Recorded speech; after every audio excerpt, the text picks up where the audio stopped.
mathematicians! I am excited to work with you today on addition fact fluency. So first things first, let's look at today's goal. Today's goal says, I can add using doubles efficiently. How would you rate yourself on that goal? Is it something you need a little help with?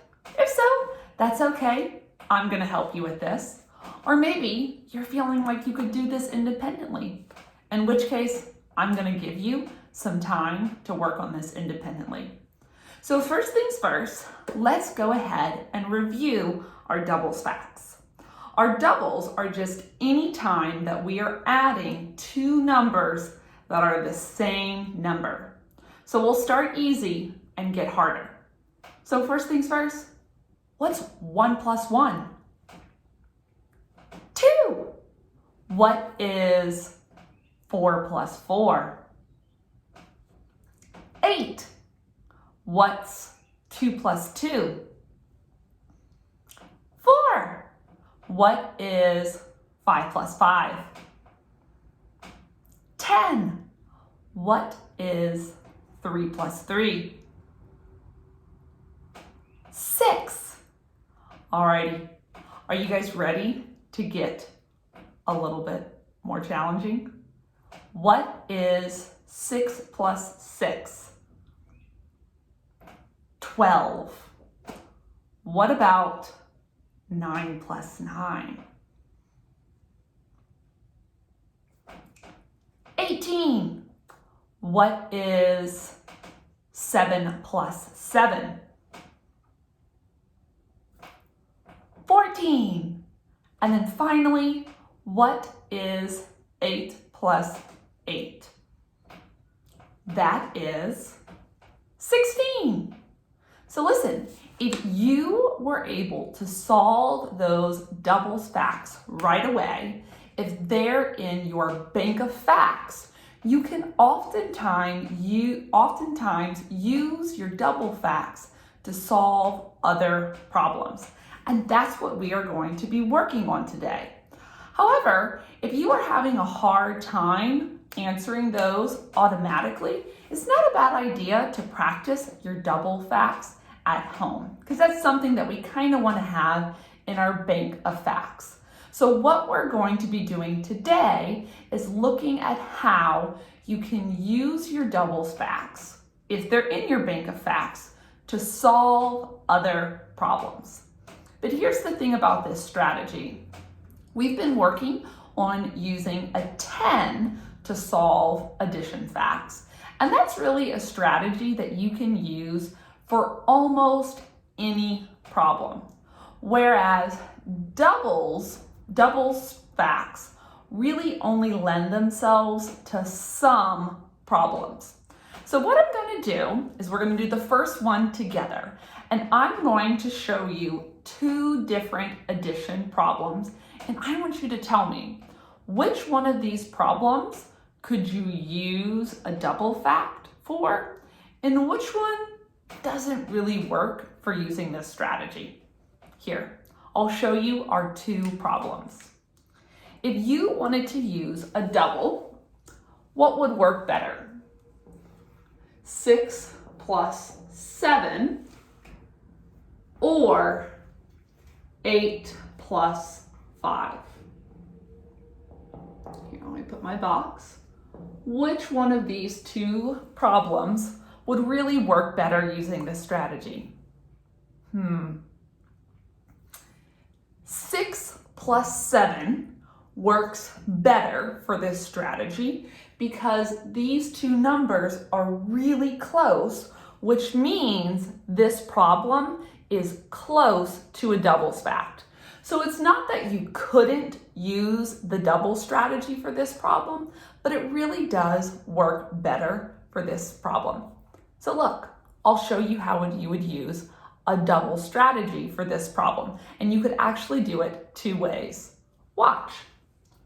If I'm looking at 6 plus 7, that's really close to 6 plus 6.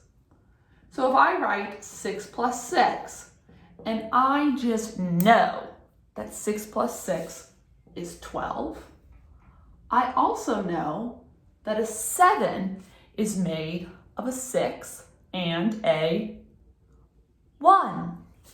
So I'm going to break up my 7 into a 6 and a 1, which would mean I just have to add what? One more. So 12 plus 1 gets me to 13. 6 plus 7 is 13. But I know that some of you might be on the other end saying, wait, 6 plus 7 is also close to another doubles fact. It's also really close to 7 plus 7. What's 7 plus 7? 14. But if I'm solving 6 plus 7, 6 is 1 less than 7, which means that I would have to say 14 minus 1 gets me to 13. So there are actually two different problems, two different doubles facts that could help me solve 6 plus 7. Is it starting to make sense? So look, now you're going to get to have a chance to try this by yourself. But here's where it gets tricky. I'm going to give you two different problems, but I only want you to use your doubles strategy on one of these. So you're going to have to think which one of these problems really lends itself to a double strategy. So look, I'll show you. On the one side, I have 9 plus 3 equals blank.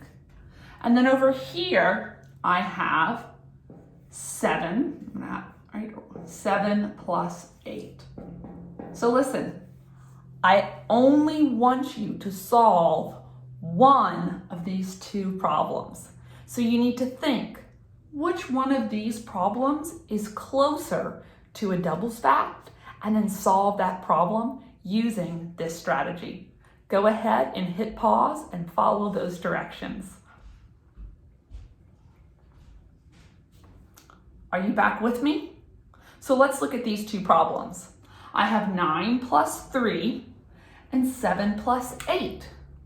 So 7 plus 8 would really work for the double strategy because 7 and 8 are right next to each other. So let's look at the two different ways that we could use a doubles fact to solve this problem. First, I could say 7 plus 7 gets me to 14. And look, 8 is just one more than 7, which means that my 8 is made of a 7 and a 1. So I just have to add one more. And 14 plus 1 gets me to 15, which is my answer. 7 plus 8 equals 15. But wait a second. Did you guys pick up that there was another doubles fact that you could use as well? 8 plus 8. What's 8 plus 8? 16. So I could say 8 plus 8 gets me to 16. But 7 is 1 less than 8. So I need to subtract 1 from 16 to get 15. Are you guys ready to try this 2 more times? So I'm going to go ahead and swing my whiteboard around so that we have some more space. And we're going to try this 2 more times. And once again, you're going to have to figure out which of these two problems would actually really work for this strategy. So first things first, I have, 5 plus 6 equals blank, or I have 4 plus 9. So go ahead and think in your think tank, which one of these problems would work better for our strategy of using a doubles fact? And go ahead and solve that problem using that strategy. Are you back with me, mathematicians? So look, if we look over here, 5 and 6 are just one number away from each other, whereas 4 and 9, that's not really close to a doubles fact. So let's go ahead and look at 5 plus 6. So if I wanted to use a doubles fact, I have in my bank of facts that 5 plus 5 equals 10. I know that right away. But my 6 is one more than 5. My 6 is made up of 5 and 1, so I have to add just one more to 10. 10 plus 1 gets me to 11. So 5 plus 6 equals 11. But wait, we're not done yet. There's still one more doubles fact I could use, which is 6 plus 6. 6 plus 6 is 12. 6 plus 6 gets me to 12, but 5 is one less than 6, so I have to subtract 1 to get me to 11. Are you ready to try this one more time? So I'm going to draw my squiggly line, and we are going to look at 2 other problems. And once again, you need to think, which one of these is closer to a doubles fact? I have 8 plus 9 equals blank, and I have 6 plus 9 equals blank. So think in your think tank, which one of these problems would really work with a double strategy? And go ahead and hit pause and solve that problem using a double strategy. Are you back with me? So if you said that 8 plus 9 would work better, you were right.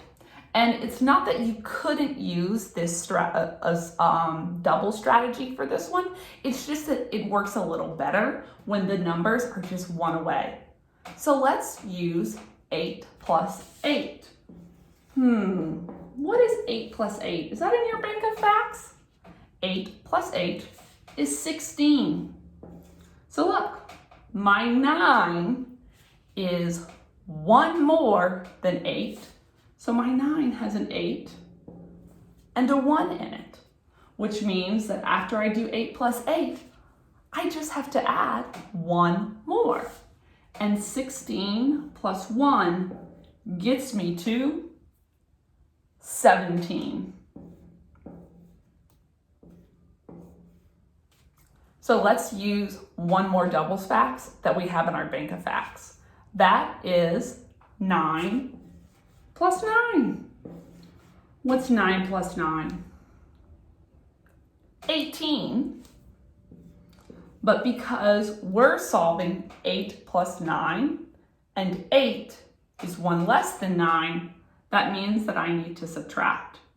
18 minus 1 gets me to 17.